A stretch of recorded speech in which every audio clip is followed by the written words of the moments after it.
Olá, pessoal. Boa noite, muita paz para todos e para todas. Hoje, nosso vídeo de número 27, iniciando, portanto, o capítulo 13, tabagismo. De hoje a 8 veremos o capítulo 14, alcoolismo, tá bom? Joana de Ângeles começa afirmando nesse capítulo que é o cultivo dos hábitos saudáveis, que são considerados como virtudes morais, que oferece o bem-estar, que proporciona a harmonia pessoal e social dentro de um conjunto de pessoas dentro da sociedade. Consequentemente, eles contribuem decisivamente para o equilíbrio orgânico, emocional e psíquico da pessoa, possibilitando assim uma existência totalmente prazerosa. E aí ela vai pontuar mais uma vez, como fez no capítulo anterior sobre drogadição, sobre a questão do alcoolismo e depois vai dedicar um capítulo inteiro somente para a questão do alcoolismo, que nós vamos refletir sobre ele de hoje a 8. E aí ela vai dizer que também que dentre os mais expressivos desses hábitos, expressivos e edificantes em toda a sua grandeza, destaca-se a superação do nosso egoísmo através da prática do bem, com total desinteresse, definindo assim o biótipo espiritual triunfador e que está de bem consigo mesmo. Já sob outro aspecto, os hábitos viciosos atormentam, desenvolvendo ou ampliando conflitos que entorpecem o indivíduo, enfermando cada vez mais e desarticulando-lhe as resistências morais. E é lógico que quando aqui se fala de vícios, ela está se referindo àqueles mais notórios dentro da nossa sociedade, mas o tema é muito, muito vasto, né? Porque não somente aqueles vícios ditos sociais ou aqueles outros que são tidos como ilegais, mas outros há, né? Como o vício de comer muito, o vício de, de falar da vida alheia e assim por diante. Então, há aquelas pessoas que mais facilmente se afeiçoam aos bons costumes, né? À boa convivência e com uma certa facilidade. Já outros, não tanto. E os hábitos, consequentemente, de qualquer procedência, são resultados da dinâmica de manutenção do exercício mediante a afinidade com este ou aquele, seja possuidor de benefícios ou de aflições. Quanto mais a gente repete as tentativas e ações, mais a gente fixa aquele hábito, né? Ou aquele vício no comportamento, tornando-se, consequentemente, como se fosse uma segunda natureza da pessoa. Os vícios, portanto, ela vai afirmar que dentro desse estudo da psicogênese, decorrem normalmente da acomodação mental e moral da pessoa. Há situações normalmente penosas, equívocas e que exigem normalmente um grande esforço, né, de ordem salutar, positiva, para um devido direcionamento. Mas a falsa sensação de prazer torna-se, consequentemente, uma aflição para a pessoa, né, logo depois que frui o hábito danoso.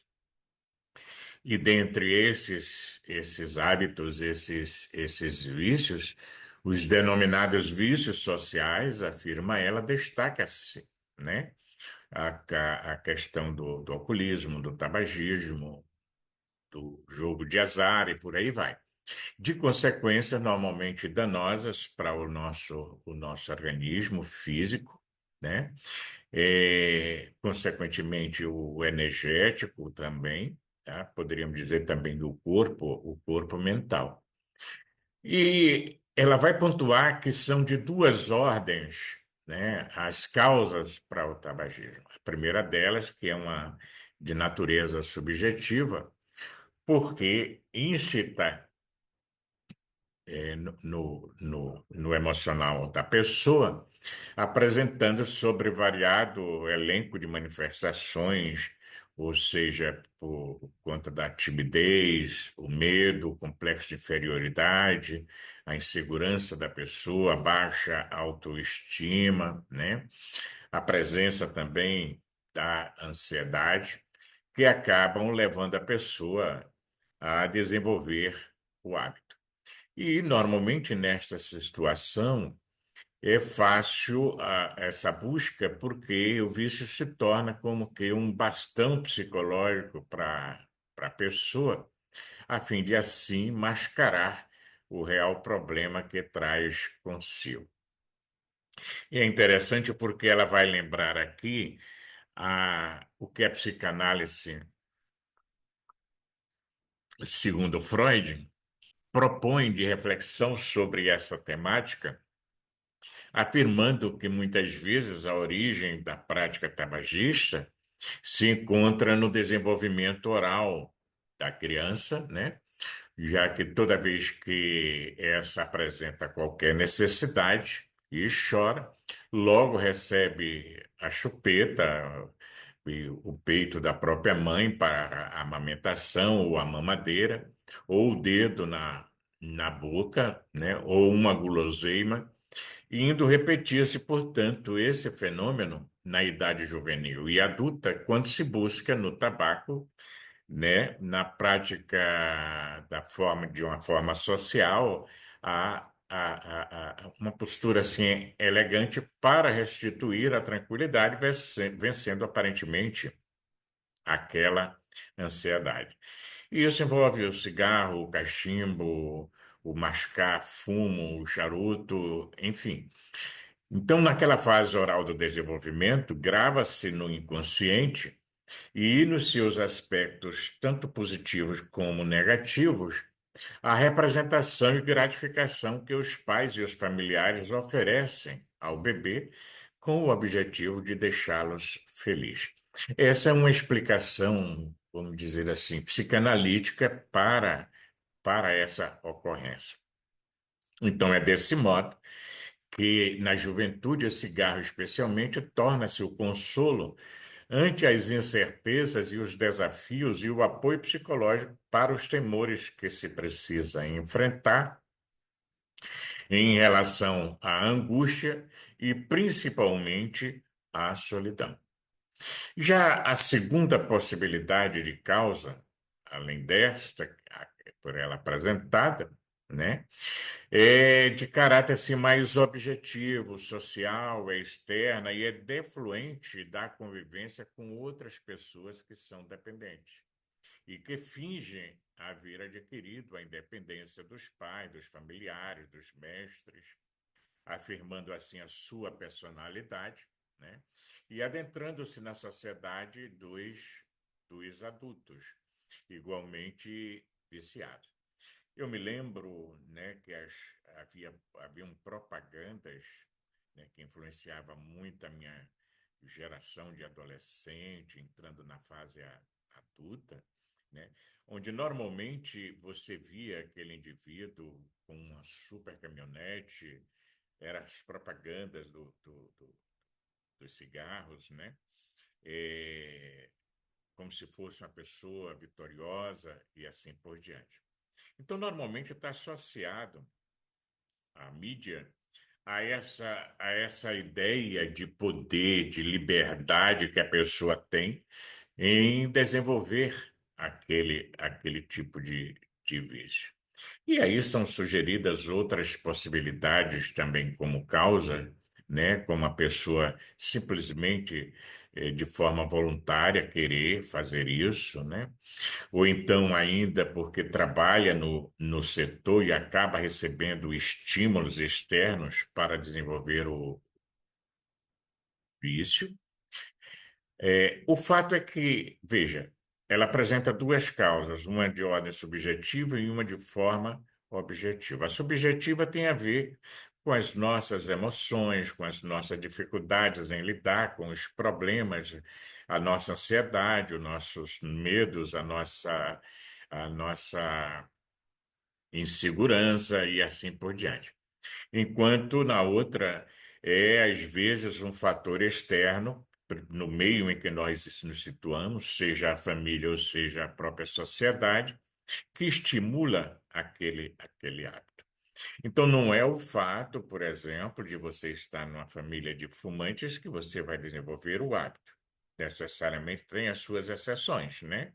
Assim como por você viver numa família de drogados, não quer dizer que você também vai se tornar um. Assim como se você tem uma família muito agressiva, não quer dizer que você tenha que ser também uma pessoa agressiva. Não podemos perder de vista que cada espírito é um ser independente que tem a sua história de evolução. Portanto, muitas pessoas buscam a utilização, inclusive, do desenvolvimento do vício para desenvolver a sua criatividade, a sua inspiração, para alcançar um estado de êxtase, como decorre, inclusive, da utilização de outros tipos de drogas, onde a pessoa realiza esse tipo de busca. Aqui nós não estamos vendo ou querendo propriamente aprofundar se está correto ou não. É apontando as possíveis causas para a pessoa desenvolver o, o hábito. Como eu falei no item anterior da drogadição, né, eu já conheci pessoas que faziam uso da maconha para aumentar a criatividade, né, para criar música, criar textos e assim por diante. Portanto, nesse comportamento, consequentemente, a pessoa atinge com relativa facilidade um estado alterado da consciência, ok? Quando essa busca é bem conduzida pelo autoencontro, pela meditação, pela oração e assim por diante. Então, a pessoa desenvolve um estado alterado de consciência, tendo acesso, muitas vezes, a conteúdos do seu próprio self ou de páramos espirituais de ordem superior, ao invés de mergulhar em estado de consciência alterada, que é o que normalmente as drogas, as substâncias, né, alucinógenas proporcionam à pessoa. Então parece um trocadilho, mas o estado alterado da consciência não é a mesma coisa da consciência alterada em função de algumas práticas salutares que é desenvolvida pela pessoa. Então, consequentemente, iniciada essa experiência no caminho da droga, e sempre que haja qualquer tipo de conflito, né, onde se manifeste a ansiedade, a insegurança, né, normalmente o paciente, ela coloca como paciente porque acaba sendo uma doença, né, o recurso do tabaco, seja o cigarro, o cachimbo, o charuto ou o mascar de fumo, para, de uma certa forma, acalmar essa ansiedade, ter serenidade e encontrar o que a pessoa chama de bem-estar. E que, num primeiro momento, é o que acontece, mas com a continuidade e a intensidade, a pessoa passa a ter problemas sérios na saúde, principalmente física, porque provoca diversas enfermidades, principalmente a do sistema nervoso central, né? Assim como no aparelho cardiovascular, respiratório, digestivos e nas glândulas endócrinas, provocando às vezes até mesmo perturbação da fala e acidentes de estenocardia e dos vasos periféricos. E na sua fase mais aguda, né, surgem náuseas, vômitos, desmaio, dores de cabeça, fraqueza nas pernas e assim por diante. O fato é que, na ocorrência da insuficiência coronária, pode surgir bronquite crônica, né, nas dispepsias gástricas e biliar. O diabetes e o tabagismo acaba piorando esses quadros, levando muitas vezes à desencarnação dolorosa.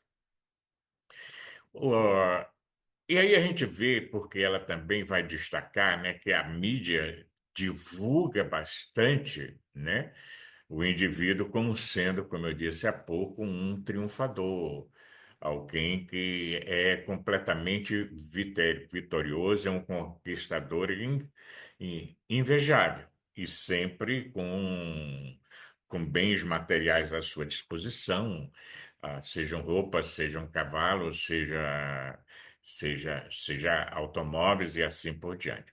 Então, a ilusão proporcionada pelo tabagismo é, paradoxalmente, né, é, parece que acalma e que dá vitalidade. No entanto, quanto mais a vítima se deixa arrastar pelo uso doentio desordenado, mais neurótica ela vai se tornar, mais insegura e mais instável.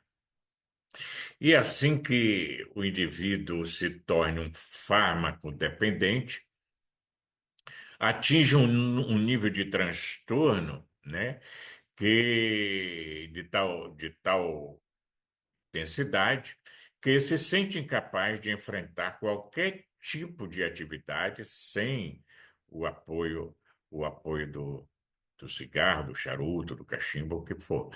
E muitas vezes, antes de qualquer refeição, a primeira coisa que a pessoa faz é atender ao seu vício. Portanto, é uma coisa que requer uma tomada, digamos assim, de consciência, porque esse fenômeno especial ocorre como em qualquer outra dependência viciosa, porque com o passar do tempo, né, nós vamos encontrar, inclusive, a presença, como ela pontua, de espíritos obsessores junto à pessoa com tal hábito. Dessa forma, quando a gente lembra que a pessoa, quando quer, por exemplo, deixar o vício e para por algum tempo, e à medida que vão sendo vítimas da síndrome dela decorrente, apresentam-se consequentemente, né, irritadiços, depressivos, impacientes e sofrendo interrupção, consequentemente, do sono, mudanças nos hábitos alimentares, às vezes confusão mental, insatisfação, retornando prazerosamente ao hábito por não conseguir manter-se isento dele. E aí, na terapêutica proposta por Joana de Ângeles, né, é, ela coloca que, da mesma forma que o vício se instalou, né, a sua libertação necessita de um tempo similar para a devida libertação. É interessante porque hoje a gente vê é, que a medicina avançou bastante e existem recursos hoje para ajudar as pessoas que, porventura, desejem, né, abandonar qualquer tipo de vício, inclusive o fumo e o álcool. Eu já conheci pessoas que foram buscar ajuda psiquiátrica para que, através de medicações específicas, pudessem auxiliá-las melhor no combate ao vício de que se faziam portadoras.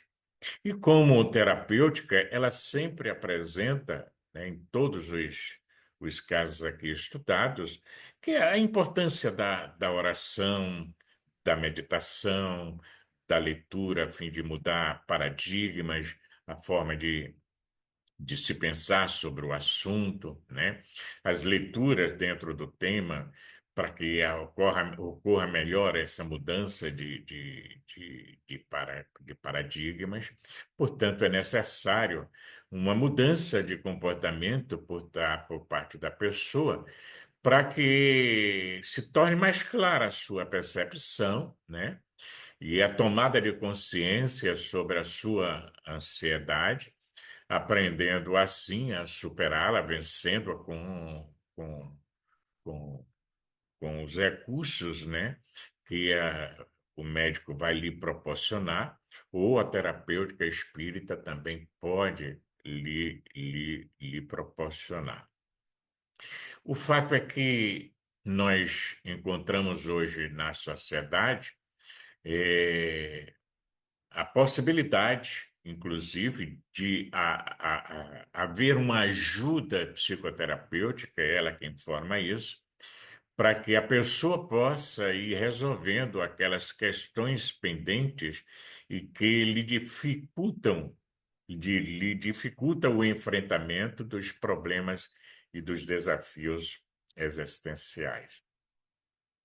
E é dessa forma que, quando a pessoa faz de fato essa busca com intensidade, o fluxo de energias que ele percorre o ser passam a ser provenientes das camadas superiores da vida espiritual, mantendo a vida tanto mental, emocional e física de uma forma mais saudável, e a pessoa vai necessitar manter a vigilância de que é um paciente em contínuo tratamento. Cabe-lhe, portanto, evitar qualquer possibilidade, de cedência para uma recaída, não aceitando os desafios subliminais que se lhe aparecem a que todos estão sujeitos quando se busca esse caminho da, da própria transformação. Então, vamos ficar por aqui de hoje a 8, né? Nós alertamos vocês, tanto o tema de hoje, o tema de hoje a 8, será um episódio único, como mais adiante tem um outro tema também no estudo do livro, que será episódio único. E aí, de hoje a 8, vamos conversar um pouco sobre o alcoolismo, já que ela vem desde o capítulo anterior a esse, drogadição, falando já, dando algumas pinceladas sobre a questão do alcoolismo. Muita paz para todos e até de hoje a 8.